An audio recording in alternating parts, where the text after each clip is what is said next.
Ribs are one of the hardest barbecue dishes to master, and the sheer amount of different rubs and sauces and techniques out there do not make it easier for us. So in this video, I set out on a quest to find out not only what is the best rub, what is the best sauce for ribs, but also what is the best technique to get tender, juicy, bite-through ribs every single time. So let's get smoking. Before we get to the video, I'd like to thank Magic Spoon for sponsoring this video. Ever since my son was born, I seem to just be losing the same 10 pounds and then gaining it back again. So I've been really trying harder to lose weight, and that's why I'm so glad that Magic Spoon sent me their cereal to try out. With 0 grams of sugar, 13 to 14 grams of protein, only 4 net grams of carbs, and just 140 calories per serving, you'd think this cereal would taste like pressed cardboard soaked in milk, but you'd be wrong, because it's frickin' good. Personally, my favorite flavor is the fruity mix because it reminds me of eating sugary cereal as a kid, but without the sugar and without the guilt. And as a bonus, my son and wife really like it too. Magic Spoon is keto-friendly, gluten-free, grain-free, soy-free, and low carb, so it'll work for you regardless of whatever diet you're on currently. I also really like how they have a 100% happiness guarantee, so if I get a flavor and I don't like it,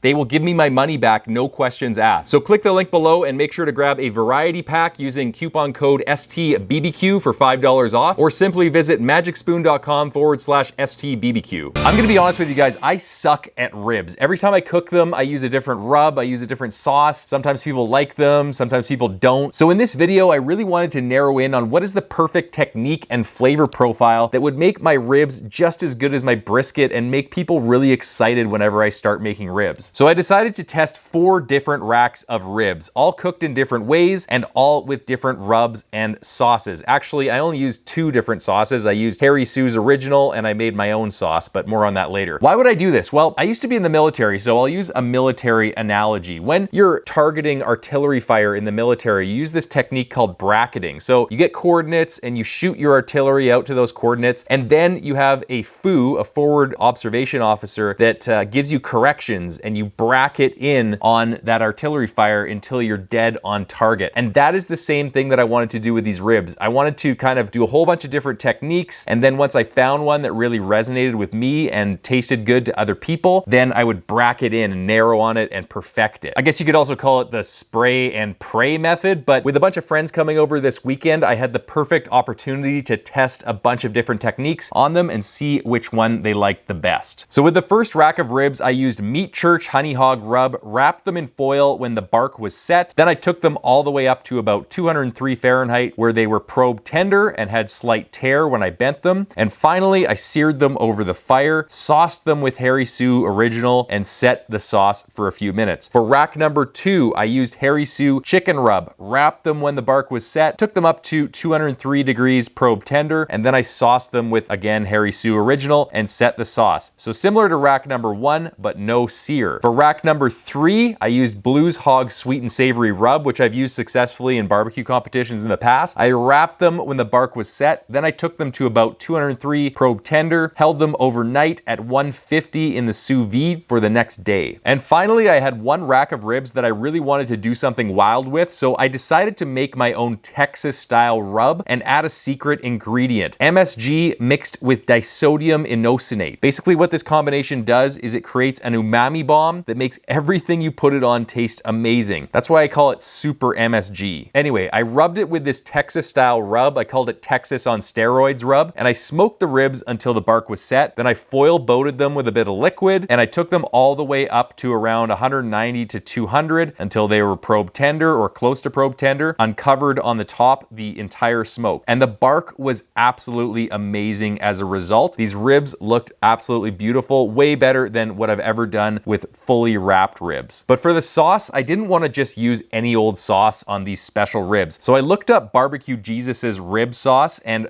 diligently and accurately made it according to the instructions as best that I could. Unfortunately, it kind of tasted like vinegar ketchup soup. I'm sorry, BBQ Jesus, but it just wasn't that good. So I did what BBQ Jesus would do. I added double the amount of pork fat, double the amount of brown sugar, a half a stick of butter, and some Super MSG. And then it tasted amazing.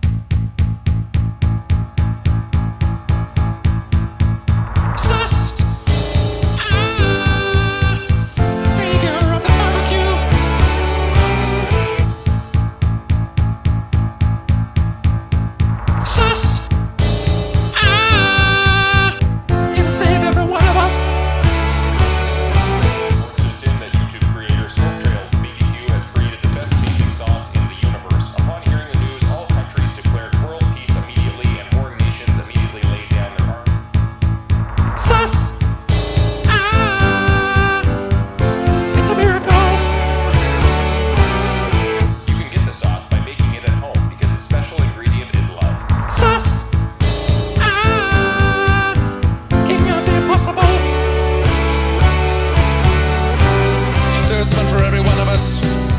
makes your mouth feel wondrous.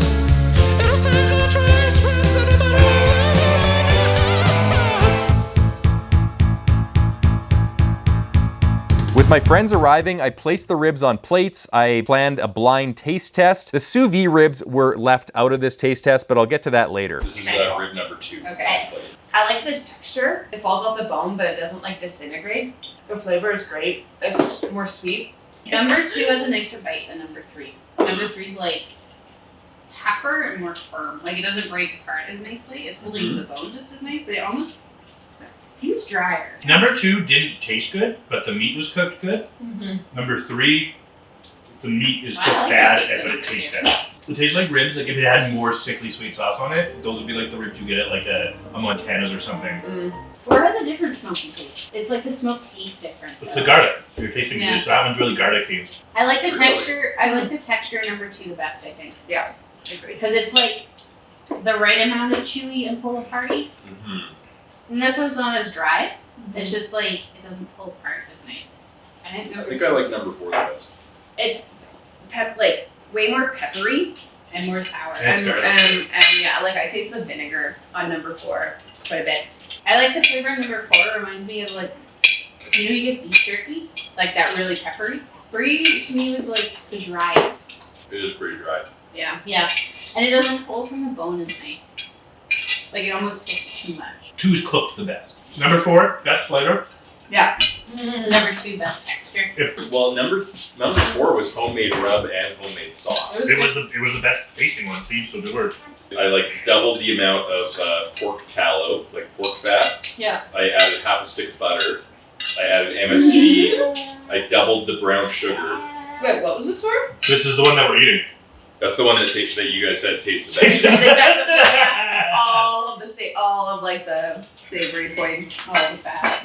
The next day, I tried the sous vide ribs, but they were a little bit drier than the other ribs that I hadn't rested overnight. So I'm not really sold on the sous vide hold method right now until I do some more experimentation. So what did I learn from all this? Did I find the perfect flavor profile and the perfect technique? Well, kind of. There's many different techniques to cook awesome ribs, but the real 100% thing that you absolutely need to do, regardless of any technique that you're doing, is pull the ribs at the perfect time. They need to be the perfect tenderness that when you're probing into them with a probe, or you're feeling them, or you're bending them, they're not too fall apart so that they're just gonna fall off the bone, but they're also not too tough. You should be able to just bite through them and pull away, and there should be teeth marks in them. And that, in my opinion, is the perfect rib. The fat should also be fully rendered in them, but besides that, really you can do anything to the ribs and they will be perfect as long as you pull them off at the perfect time. What I did find though is that the wrap method,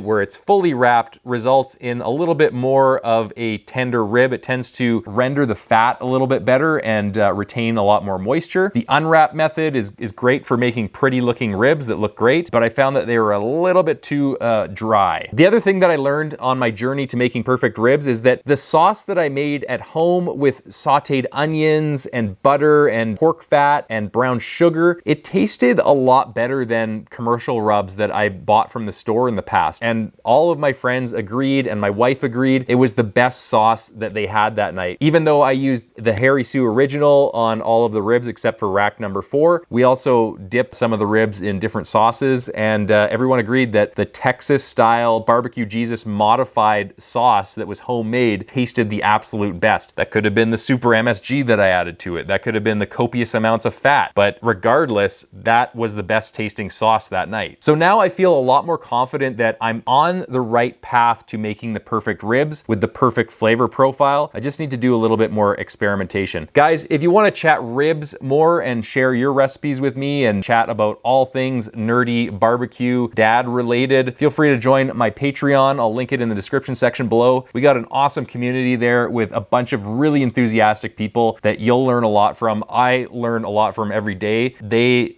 in a lot of cases, know a lot more about barbecue than I do. So it's really awesome to just form those relationships more deeply with people. And I also get people that privately contact me through my Patreon and they want me to do experiments. And I've actually done quite a few of those experiments. So great opportunity to chat with me in real time and get all of the answers to your barbecue questions. Guys, thank you so much for watching this video. I'll see you in the next video, and happy smoking. I think he liked the flavor of number 2 the best too because it's Yeah. sweeter. Yeah, I think he liked number 2. My ribs. He liked number 2 a lot.